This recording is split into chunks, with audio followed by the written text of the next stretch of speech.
Hey everybody, today I'm going to talk about How to use AI in teaching without losing yourself.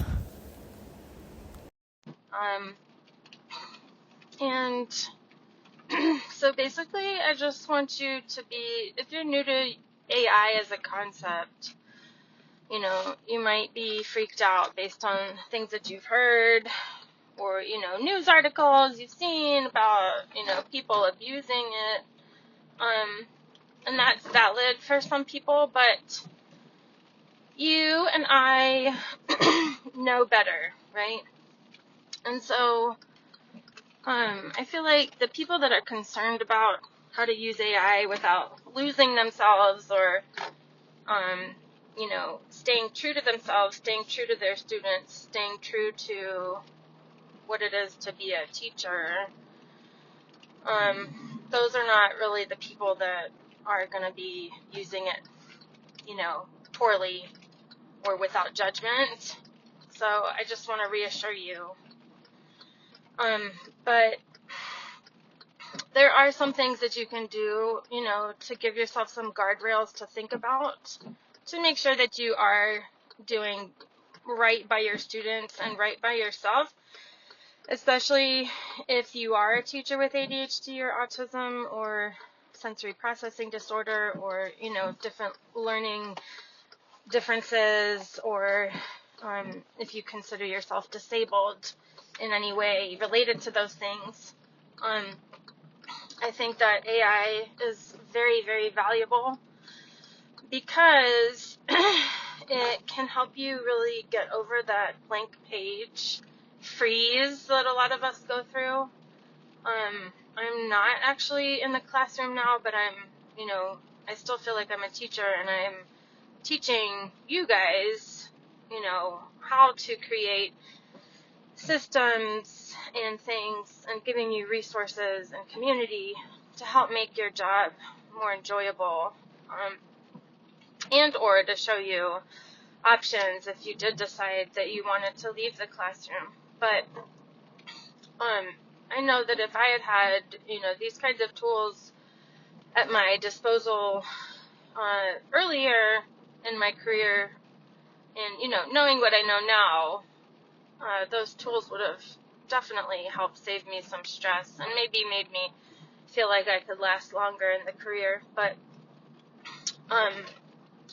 so anyway, my first point is just to reassure you. The second point is it's a great starting point. So like I just said, it helps you get over that hump and gives you that first rough draft of your lesson plan, for example.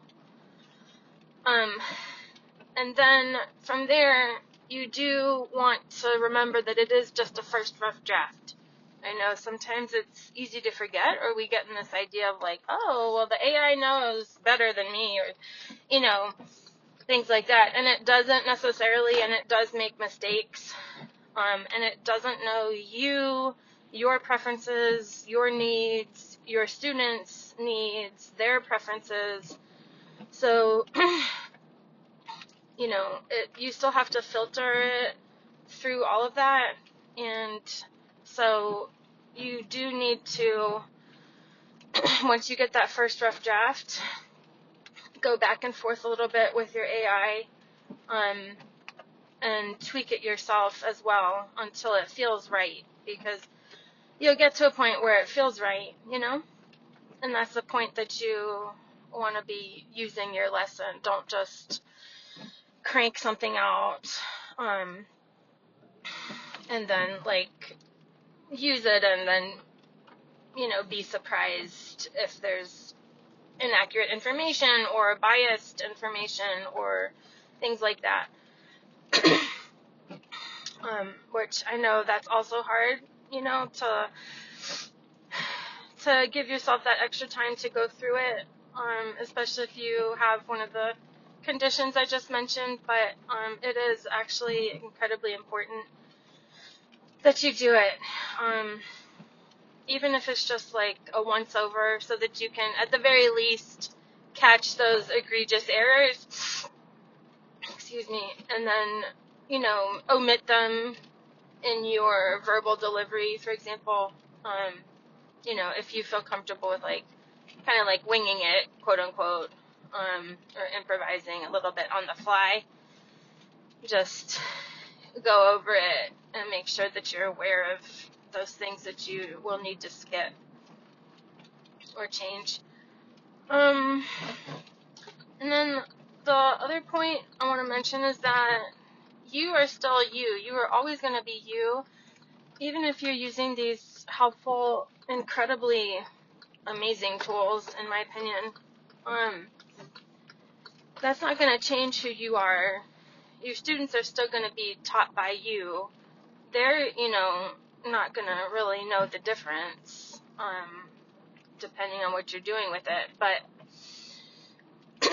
you're the one that's developing the relationships with your students, and you care for your students, and the AI tools are not going to change that or take that away from you. And then the next point I want to mention is also, you know, you can work with your school if you have like a tech integration specialist. Hopefully you've already spoken to them or learned some things from them about which AI tools are safe and appropriate to use. But definitely check in with them if you're not sure.